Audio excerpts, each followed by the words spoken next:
We're going to turn now to the other developing story we're covering this morning, taking place overseas, where the Pope has left Jordan for stops in the Palestinian territories and Israel during his first papal trip to the Holy Land. He'll be spending most of today in the little town where Jesus was born. And ABC's chief foreign correspondent Terry Moran is traveling with the Pope and joins us from Bethlehem. And Terry, the Pope at times showing real anger and making some politically sensitive comments as well. No question, Bianna. Good morning to you. And Dan, it's a historic day here in Bethlehem in what Pope Francis pointedly called the State of Palestine. That's a term Israel rejects and the U.S. doesn't recognize. But this is a Pope who likes to shake things up.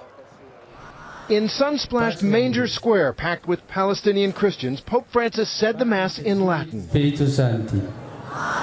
And here, near the spot where Christians believe Jesus was born, Francis spoke out for children in the Middle East and around the world who are exploited and trafficked and brutalized by war and conflict.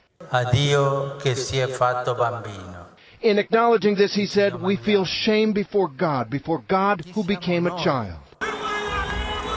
The Pope rode through the streets of Bethlehem in his open Pope-mobile, smiling and waving. Then, suddenly, a striking tear down this wall moment. Francis making a surprise stop at the grim, graffitied barrier dividing Israelis and Palestinians. In the guard tower above him, the faint figures of Israeli soldiers could be seen. Francis got political yesterday, too, in Jordan, going off script and shaking his fists in anger as he railed against those selling weapons fueling the war in Syria.